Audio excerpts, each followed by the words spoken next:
என்னம்மா கண்ணு சௌக்கியமா? ஆமம்மா கண்ணு சௌக்கியமா. அட என்னம்மா கண்ணு சௌக்கியமா? ஆமம்மா கண்ணு சௌக்கியந்தா. யானைக்கு சின்ன பூனை போட்டியா? போதிக்கம் பட்ட வாட பாத்தியா?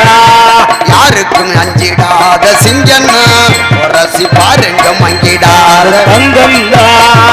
என்னம்மா கண்ணு ஆமம்மா கண்ணு ரொம்ப நாளாச்சு.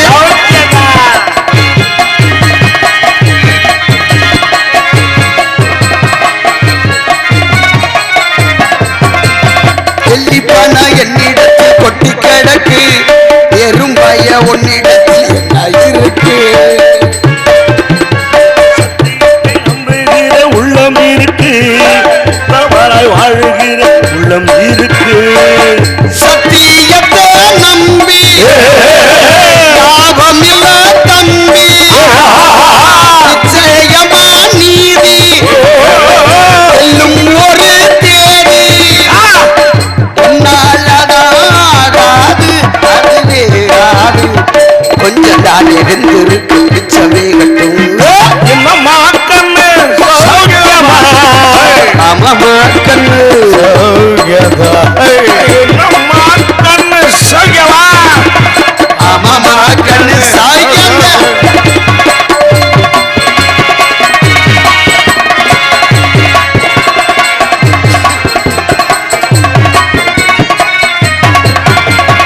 இன்னொருத்த என்ன வந்து தொட்டதும் இல்ல, தொட்டவன சிலதா விட்டதும் இல்லை.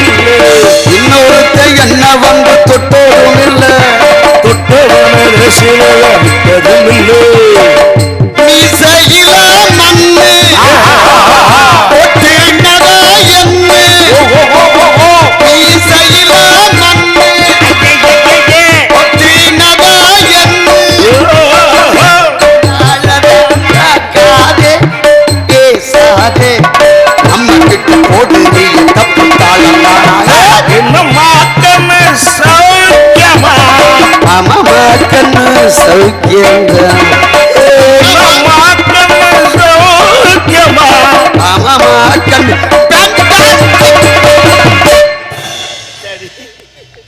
யார் நீங்க? வணக்கம் தலை. தலை தான் வணங்கணும். அதான் வணக்கம் தலை. ஆனா தலை வணங்கணும். வாங்க பாஸ். பாசனா யார் பெயிலு? ஏன் ப்ரோ?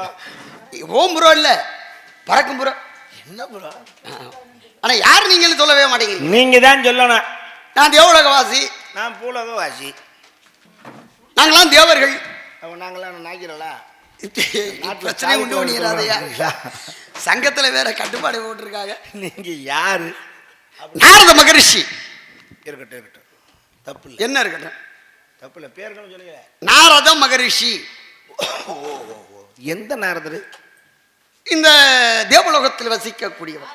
புராணங்கள்லாம் வருமே. ஆஹா, இந்த கதைகள் எல்லாம். ஆமா ஆமா. அத்தாடி, இதெல்லாம் நம்புற மாதிரியா இருக்கு. எது ஏன் நம்ப முடியாது? உங்களெல்லாம் நாங்க பார்க்க முடியுமா? முன்னாடி செஞ்சது பின்னாடி பாக்குறீங்க. முன்னாடி செஞ்சதை பின்னாடி பார்க்கறோமா? இல்ல பின்னாடி செஞ்சது முன்னாடி பாக்குறீங்க. முன்னோர்கள் செஞ்சது நமக்கு கிடைக்குது.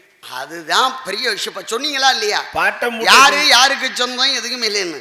அற்புதமான கருத்து. நல்ல கருத்துக்களை சொல்றதுக்கு தான் மேடை இல்லைங்களா?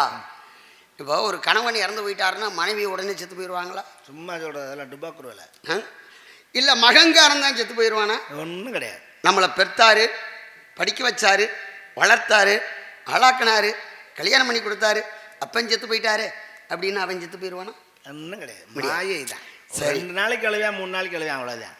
அதுக்கப்புறம் இன்னொரு விஷயம் பாருங்க. எவ்வளவுதான் கோடி கோடியா நீங்க பணம் வச்சிருந்தாலும் சம்பாதிச்சு கொடுத்தாலும் எங்க அப்பன் 10 கோடி ரூபாய் எனக்கு சொத்து வச்சுட்டு போயிருக்காரு, அதனால எங்க அப்பனை 3வது மாடியில தான் புதைப்பேன்னு சொல்லி யாராவது வீட்டுக்குள்ள புதைச்சிருக்கீங்களா? செய்ய மாட்டேன். செய்யவே மாட்டேன். ஏங்க? பெத்த தகப்பனை கட்டி பிடிச்சி கொஞ்சம் நான் முத்தம் கொடுத்தேன், பாசமாக பேசினேன், உசுறு போடனே கிட்ட போக பயப்படுறேன். ஏன் காரணம்? குணமா அது. அப்புறம் என்ன பாசம் பந்தமும்? இதுதான் உலகம். இது தெரியாம தான் நம்மளால தெரிஞ்சு அலையிறேன் கிடந்து. உத்த குழியில மண்ணெடுத்து உதற புணர்களை உண்டை சேர்த்து வாய்த்த குயவனாரவர் வண்ணும் பாண்டும் வரையோட்டுக்காகாதென்று ஆடாய் பாம்பே என்று சொன்னான். பாம்பு அடிச்சுட்டேன். சித்தன். இப்போ ஒரு ஐயா ஒருத்தர் மண்பானை செய்யக்கூடியவர், அவர் ஒரு சட்டியை செய்கிறாரு.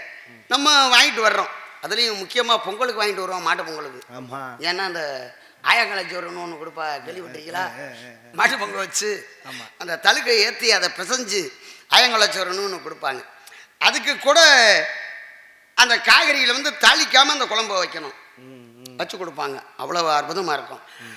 அப்படிப்பட்ட சட்டி பொத்து போச்சுன்னா கூட ஏதாவது வறுக்கலாம், எள்ளு வறுக்கலாம், கடலை வறுக்கலாம், ஓ எதையாவது வறுக்க திரவமாக விடாமல் ஏதோ இருக்கிறத பயன்படுத்தி வறுக்கலாம், பயன்படும். ஆனால் இந்த உடம்பு இந்த சடலத்தை மூச்சு போச்சுன்னா வச்சுக்கிட்டு வீட்டில் வறுக்கலாமா?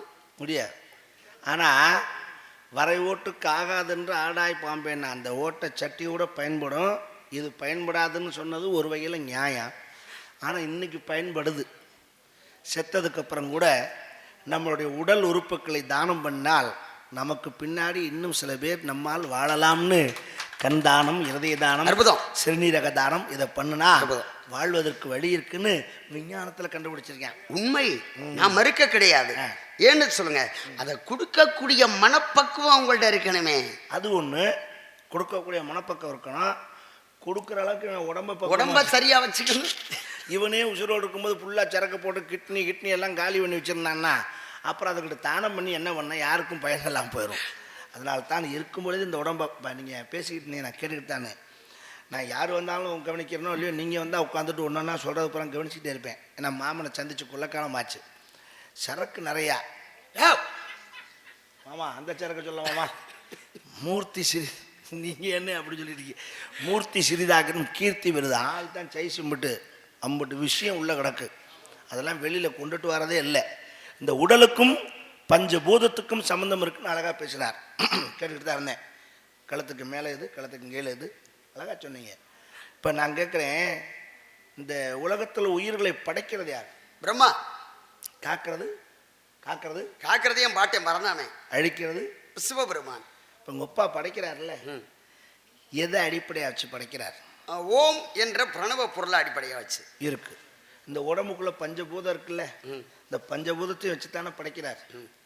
அப்போ நீர், நிலம், நெருப்பு, காற்று, ஆகாயம், இந்த 5 வச்சு தான் பிண்டத்தை பிடிக்கிறார்.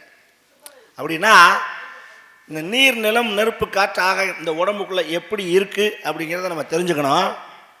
இந்த உடம்புக்குள்ள ஓடுகின்ற திரவங்கள் கண்ணீர், ரத்தம், வியர்வை, விந்து, இந்த திரவ பொருள் அனைத்தும் நீர், வர்ண பகவானுக்கு சொந்தம் இல்லையா? இதில் சுவாசம், ஓடுகின்ற காற்று வாயு பகவானுக்கு சொந்தம். பார்க்கின்ற பார்வை, பேசுகின்ற பேச்சு, இது ரெண்டும் ஆகாயத்துக்கு சொந்தம். நெருப்பு, இது அக்னிக்கு எது சொந்தம் அப்படின்னா, மனிதனை மண்ணில் போட்டு புதைச்சாச்சுன்னா எல்லாம் தின்று மண் திங்காதது 2, இந்த எலும்பு, பல்லு, ரோமம், இது மண் திங்காது. இது அக்னியில் எரிச்சா தான் போகும். இது அக்னி பகவானுக்கு சொந்தம். இப்போ இதை பூரா ஒரு மனுஷன் செத்த உடனே எங்கிருந்து எது கொடுக்கப்பட்டதோ அது மீண்டும் அங்கேயே போய் சேர்கிறது. அதான உண்மை. இப்போ இந்த உடம்புல ஓடுற ரத்தம், கண்ணீர், எச்சில், வியர்வை இதெல்லாம் வர்ண பகவான்கிட்ட போயிடுது. இந்த சதை, மண் திங்கிறது, இந்த சதை இது பூமிக்கு, இந்த மண்ணுக்கு போயிடுது. இந்த பார்க்கின்ற பார்வை, பேசுகின்ற பேச்சு இந்த ஆகாயத்துக்கு போயிடுது. அக்னி பகவான் பல்லு, எலும்பு, ரோமத்தை எரிச்சிடறான். எல்லாமே அவன் கொடுத்ததை அவன் எடுத்துக்கிட்டானே. இப்போ எவன் எந்த உயிரை பிடிக்கிறான்? எவன் உயிரை பிடிக்கிறான்றமே எதை பிடிக்கிறான்? இல்லை, சொல்வது அப்படி. ஏன்னு சொன்னா திசைகள் 8, கூதிக்கு 8 ஏழும் குலைந்து நடுநடுங்கி பூதிக்கு வெப்பாகி வென்று போய்விடுமோ, ஆதி நரவரிய நற்சரவமாகி சுருங்காவிடில் நஞ்சு உண்ணி அப்படின்னு நிந்தா சுத்தி பாடினான் ஒருத்தன். கூ என்பது உலகம், திக்குங்கிறது 8 அப்படின்னு அவன் பாடினான். இதை சேர்த்து சொன்னா கூதிக்கு 8 ஏழும்னு வரும். கெட்ட வார்த்தை மாதிரி தெரியும். ஆமா, கெட்ட வார்த்தை மாதிரி இருக்கு. நம்மள விளக்கமாத்த எடுத்து அடிப்பாங்க. ஆமா, ஆனா அந்த உள்ள விளக்கத்தை தெரிஞ்சுக்கணும். கிழக்கு, மேற்கு, தெற்கு, வடக்கு, அது உபதிசையின் 4. இப்ப தென் திசைக்கு சொந்தக்காரன் யமதர்மன். அப்ப யம தர்ம ராஜா அப்படின்னு சொல்றாங்க. அந்த யம தர்மராஜனுக்கு என்ன கொடுத்துருக்காங்கன்னா, சித்திரகுப்தன் கணக்காளியா இருக்கான். எந்த ஜீவனை எப்போ எடுக்கணும் அப்படின்றது. அப்போ இந்த ஜீவன் அப்படி அப்போ நீங்கள் எல்லாம் சொன்னீங்க, பஞ்சபூதத்தை எல்லாம் சொல்லி முடிச்சிங்க. ஆகாயம் சொல்லிட்டீங்க. அடுத்து காற்று, காற்றுனா உள்ளுக்குள்ள ஓடுறது சுவாசம், சுவாசம். அடுத்து அக்னி, அடுத்து வர்ணன், அடுத்து பூமி, எல்லாத்தையும் சொல்லிட்டீங்க. ஆனா அந்த பஞ்சபூதத்திலையும் காற்றுன்றதுல 10 விதமான காற்று. அதைத்தான் கேட்டேன். இப்போ ஒரு தாய் குழந்தைய பெக்கிறா அப்படின்னா அதுக்குன்னு ஒரு காற்று ஒன்று இருக்கு, தனஞ்சயன் சொல்லக்கூடிய வீங்க காற்று. இப்போ முன்னாடி எல்லாம் அம்மாமார்கள் எல்லாம் கர்ப்பமாக இருந்தாங்கன்னா மருத்துவச்சியை கூட்டியாந்து வச்சு மருத்துவம் பார்ப்பாங்க. அப்போ என்ன சொல்லுவாங்க, அத்தா முக்குடா முக்குடா, காத்து தான். அந்த காத்து உந்தப்பட்டு குழந்தை தலைகளாக திருப்பப்பட்டு யோனி வழியாக பூமியை நோக்கி விழுகும் அப்படின்னு அந்த காலத்துல. இப்ப இந்த காலத்துல அப்ப மூச்செல்லாம் விட வேண்டாம், கொண்டா கொடுத்தவொடனே பிளேடு எடுத்து கிழிக்கிறான், பிள்ளைய எடுத்துடுறேன், தச்சு போடுறான். அப்ப 10 விதமான காற்றுல எல்லா காற்றும் உடல்ல இருக்கு. ஆனா ஒரு காற்று மட்டும் சுவாச காற்றா ஓடிக்கிட்டு இருக்கு, அதுதான் ஜீவன் அப்படின்ற சிவனுடைய காற்று. அந்த ஜீவன் என்ற சிவம் இல்லாவிட்டால் எல்லாரும் சவம் செத்து போயிடான் அப்படின்ட்ட. அப்ப யமதர்மன் எதை பிடிக்கிறான், அவன் எதையும் பிடிக்கல, கடமைக்கு அவன் பணியாற்றுறான், அவ்வளவுதான். இதை தெரிஞ்சுக்கத்தான் கேட்டேன். ஏன்னா உங்கள்கிட்ட தான் இந்த மாதிரி விஷயங்களை கேட்கலாம். நம்ம உடம்புல ஓடுது காற்று, காற்றுன்னு மட்டும் சொல்கிறோமே, ஒரு காற்றுல சாமி சொன்ன மாதிரி 10 காற்று. அவனு உள்ளே இழுக்கும்போது பிராணன், அதுதான் ஆக்சிஜன் தான். வெளியில் வரும்போது வைக்கிறது வெண்டிலேட்டரு, வெளியில் வரும்போது கார்பன் டை ஆக்சைடு கரிமல வாயு, வெளியில் வரும்போது கெட்ட வாயு, உள்ளே போகும்போது காற்று. இன்னும் சொன்ன அந்த கை எப்படி ஆட்டிக்கிட்டு இருக்கேன் பேசும்போது, இது ஒரு வகையான காற்று. கண்ணு சிமிட்டுறமே, இதுவும் ஒரு வகையான காற்று. சாப்பிட்டு செரிக்குதே, அதுவும் காற்று தான். இன்னும் சொல்ல போனால் உடம்புல எலும்பில்லாத பகுதி நாக்கு மட்டும்தான் நம்ம சொல்லுவோம். நாக்கு மட்டும் இல்லை, இன்னொன்று இருக்குது. அது எதுனா இந்த ஆண் குறி, அதில் எலும்பு கிடையாது. அப்படி எலும்பு இருந்துச்சுனாக்கா நம்ம பஸ்ஸில் போக முடியாது. முன்னாடி நிற்கிறவன் சண்டைக்கு வருவேன். ஏன் சண்டைக்கு வர்றேன் சொல்ல போகிறேன், ஏங்க சண்டைக்கு வர்றேன், அவன் போய் இடிக்குமா இல்லையா? எலும்பு இல்லைன்னா சுருங்கி விரிய முடியாது. அப்படி எலும்பு இருந்துச்சுன்னா அப்படியே தான் நின்றுட்டு இருக்கும். இது சுருங்கி விரிவதற்கும் காரணம் ஒரு காற்று. இது விளையாட்டில் உண்மையான விஷயம். ஆண் குறி என்பது சுருங்கி விரிவதற்கும் காரணம் காற்று. இப்போ ஒன்றும் இல்லை, 50 லட்ச ரூபாய்க்கு வண்டி வாங்குகிறோம், இந்த நிற்கிது வண்டி, டயரில் காற்று இல்லைனாக்கா வண்டி ஓடுமா? பொஸ்குன்னு அங்கனே தான் கிடக்கேன். இன்ஜின் வேலை செஞ்சு என்ன பண்ண, காற்று வேணும். ஹைட்ராலிக் பம்பு ஜாக்கி மாதிரி அப்படி ப்ரெஷர் கொடுத்தோன்னே அப்படியே வரும், அப்படி கிளவும். அப்போ இந்த காற்றுனால்தான் உலகம் இயங்குறதுங்கிறதுக்கு இவ்வளவு உதாரணங்கள் இருக்குன்னா உங்களை மாதிரி பெரிய மனுஷங்கிட்ட தான் கேட்டு தெரிஞ்சுக்க முடியும். இன்னொரு விஷயம் நான் முதல்ல சொன்னேன், ஏன்னா உங்களை மாதிரி ஒரு நல்ல அறிவாளியை பார்க்கறது எனக்கு இன்னைக்கு கொடுத்து வச்சிருக்கு. அது எங்கள் ஐயா முன்னிலையில் இல்லைங்களா? ஆனால் நல்ல விஷயத்தை பகிர்ந்து கொள்வது அறிவாளிகிட்ட தான் பகிர்ந்துக்கிறோம். வேற ஆள்கிட்டலாம் போனோம்னா அசிங்கமாக பேசிட்டு பண்ணிட்டு போயிடலாம். இதில் பாருங்க, ஒரு தடவை பூத்தா மனதோட பூக்காதுன்னு ஒரு விஷயத்த சொல்லிட்டு செந்தாரம் பொண்ணு ஒரு பாட்டு பாருங்க. ஆமாம் ஆமாம், கவனிச்சிங்களா? கேட்டேன். மல்லிகைப்பூ பூக்கும், எல்லா பூவும் பூக்கும், ஆனால் ஒரு தடவை பூத்தா மனதோட பூக்காது அப்படின்னு சொன்னேன். அது என்ன ஏது அப்படின்றத இன்ன வரைக்கும் சொல்ல கிடையாது, சொல்லலை. காலையில் ஆதவன் உதயமாகிறான், அவ எப்போதும் மறைகிறது கிடையாது. ஆமா, நம்ம சொல்ற கணக்கு பூமியோட சுழற்சி. ஆமா, அந்த காரணத்தினால விடியுது, சூரியன் வந்துட்டான்னு நம்ம சொல்றோம். இது விஞ்ஞானம், அது விஞ்ஞானம் வச்சுங்க. தாமரை மலர்கிறது, மொட்டு மலருது. இரவு நேரத்தில் அள்ளி மொட்டா இருக்கிறது, பூக்குது, மலருது, பூக்குது. 2 பேரும் ஆம்பளோட ஒளி விட்ட உடனே ஒரு பூவும் மொட்டும் இப்படி மலருது. ஆனா ஒரு பெண்மகள் வயதுக்கு வர்றாளே, பூப்பெய்துகிறாளே, அது யாரோடைய ஒளிபட்டு யாரோட அமைப்புனால, என் மகளா இருந்தாலும் சரி, என் தாயா இருந்தாலும் சரி, என் அக்கா தங்கச்சியா இருந்தாலும் சரி, என் மனைவியா இருந்தாலும் சரி, ஒரு பெண்மகள் ருதுவாகிறாளே, அது யாருடைய ஒளிபட்டால் ஒரு பெண்மகள் ருதுவாவாள் அப்படின்னு